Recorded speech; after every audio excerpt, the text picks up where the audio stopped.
Olivia. I'm allowing you to talk. Feel free to unmute yourself.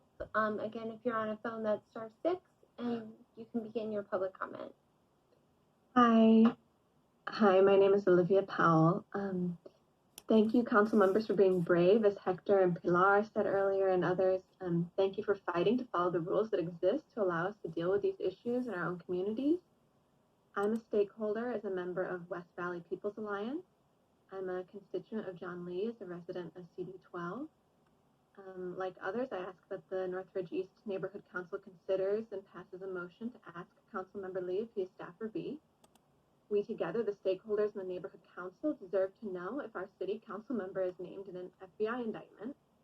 He admitted he was a part of the Las Vegas trip, and I'm not sure if you're aware of the timeline on that admission. John Lee admitted to that 6 days after his March 3rd reelection. There's some serious ethics in question, and not only on the Vegas trip itself. The entire situation is deeply troubling to the integrity of our community. John Lee is serving on the Plum Committee, as you know. Development decisions here could be influenced by a council member possibly named in an FBI indictment into bribery by real estate developers. The bottom line is we need to know sooner rather than later if John Lee is staff or B. If he's trying to quell this and he has things to hide, then he should resign. We need honest representation to deal with the crises facing our community right now. So please, council, consider and pass a motion to inquire of John Lee if he is staff or B.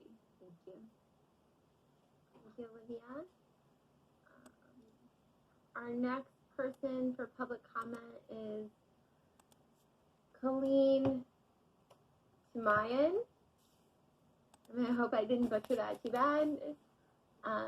And you're unmuted and you can start public comment. Thank you so much. My name is Colleen Mayan, and I am with the Granada Hills South Neighborhood Council, but I do not speak on behalf of that council today. I speak personally as a stakeholder, as the co-chair of Indivisible Northridge, and I'm very disheartened to have this possibly pulled from your agenda tonight. I believe I echo what everybody has said as a stakeholder and constituent of this area, that we really need to know if Councilmember John Lee is staff or B, and that an ethics investigation will be called on.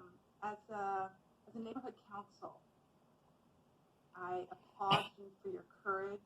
You are the closest elected body to us, to we the people. So I ask you tonight to have courage. You always do. And please have this on the agenda. Thank you so much for your time.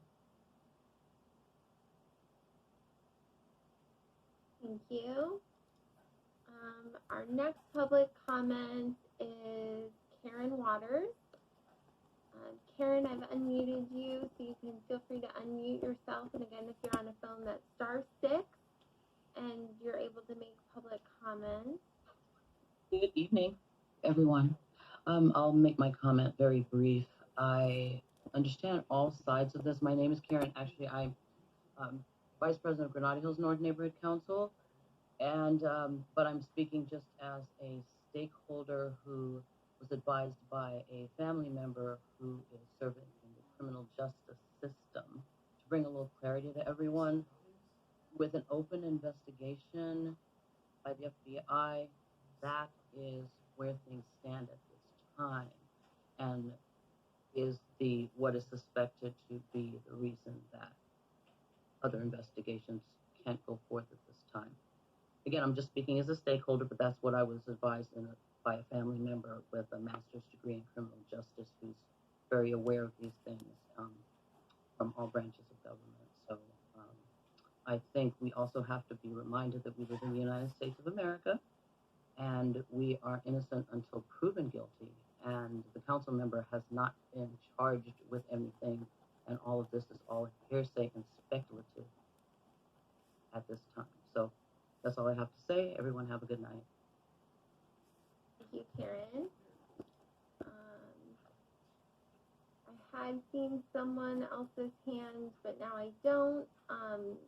So I don't see any other hands for public comment. I just saw one more go up. There is one. Yep.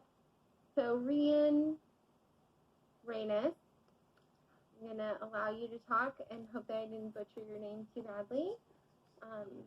You actually hit the nail on the head. Great job. Basically, my public comment is I would just encourage the board when taking these types of considerations to just keep in mind that although although the neighborhood council does have a right, I think it's kind of sort of weary for the board to take a position on something that maybe the ethics commission hasn't necessarily provided reports yet on that item. So I would caution the board for taking such items or such action until that information does become available from the city's ethics commission. So thank you. That's my time. Okay, thank you very much. Caleb, your hand is up, and that was the hand I had seen before. So Caleb, I've allowed you to talk, and you're unmuted. Feel free to make public comment. Great, thank you. Yeah, my name is Caleb Crowder. I'm a field organizer with Everyone In. I do organizing all over San Fernando Valley. I'm also a member of West Valley People's Alliance, so I am a stakeholder. I just wanted to give a little bit of clarity about what I actually saw on the agenda. Yes, a lot of us would like to see an ethics investigation, but what was actually outlined is just a request and asking if someone was identified as staff review. We're not actually talking about launching an investigational language that you wrote in your actual agenda item. So though there are many of us that would like to see that happen, I just want to bring it back and bring some clarity to that. So I'm not really entirely sure why a conversation or a dialogue is being held up, because it says nowhere in the language and as it's currently written that we're launching an investigation. It's aspirational, yes. Would we love to see it? Yes. Do I think this person's implicated and is probably guilty? 100%. There's already been admissions of that, but I just want to give clarity that we're not talking about that. It's not what the language says. Yeah, I'm going to see the rest of my time. Thank you. Okay, thank you very much. And it looks like I don't see anyone else with their hands up for public comment at this time. Okay, thank you, Steph.